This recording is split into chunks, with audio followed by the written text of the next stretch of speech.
So, through most of the history of the Galactic Civil War, the Rebel Alliance's strategy could be characterized as working in the shadows and striking from a hidden base, whether that's the base on Yavin or the base on Hoth, or any other numerous hidden bases around the galaxy that the Rebel Alliance operated out of. But today, I do want to talk about the one that they used as their main base of operation for a majority of that time. Let's talk about the Rebel base on Yavin 4, the temple it's built in, and a bit about its history. I'm Colin, and this is Sci-Fi Deep Dive.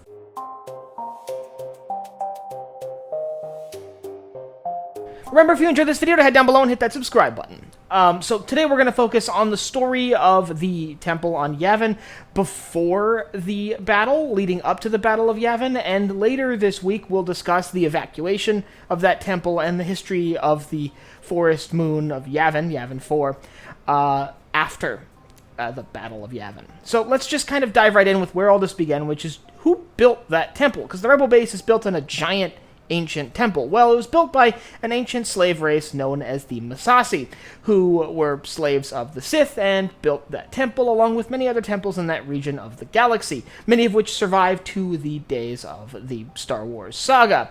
However, they have been extinct for a millennia at this point in time. Still, they are responsible for building the temple that itself houses this Rebel base. In fact, the temple is often referred to as Massassi Temple Base, or the Massassi Rebel Cell, named after those who did build the temple that the base resides within. The base, by the way, does have quite a few names. It's often referred to as simply the Great Temple, or Temple Base, or Massassi Base, or Massassi 1, or Base 1.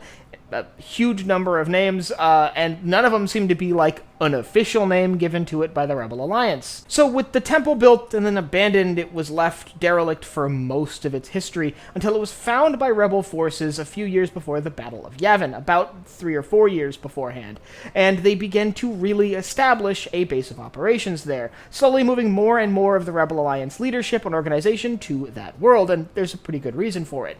Yavin 4 is like Endor, which I talked about last week, kind of in the fringes of the galaxy. It's not somewhere that people poke around a lot, so it was a great place to hide a Rebel base that the Empire likely wouldn't find it, at least not without having been tipped off by someone, and the Rebels were very careful with who they let know about their base location. As the base sort of gained momentum and became a more and more prominent feature within Rebel leadership and their organization, they moved more and more of their forces there, and ultimately it ended up being the home for Rebel strategic leadership, including the politicians that made up the Rebel Alliance Council that would sort of give direction to the Rebel Alliance as a whole. It's from that base that most Rebel strike operations were carried out in the days prior to the Battle of Scarif, and when the Battle of Scarif broke out, Rebel forces departed that base to engage in that battle. It's worth noting that the temple itself had a large internal volume, which made great space for a hangar and aircraft and spacecraft maintenance, as we see in the build-up to the Battle of Yavin and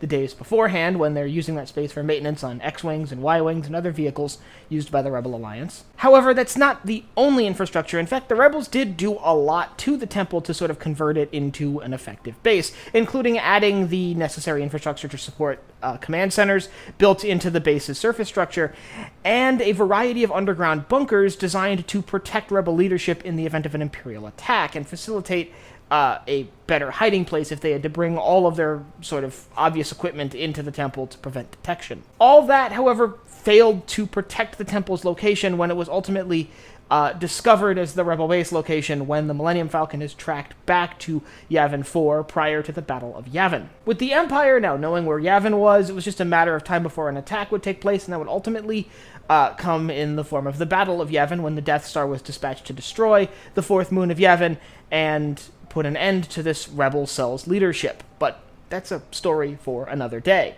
We'll talk about what happened after the Battle of Yavin later this week, and what happened to this moon following the battle that defined the calendar in Star Wars. I actually think this is kind of a fascinating way to approach some of the worlds in Star Wars. We often see planets on screen for a snapshot of their history, just talking about that particular moment in time, and then the rest of that planet's history and story just fades into obscurity.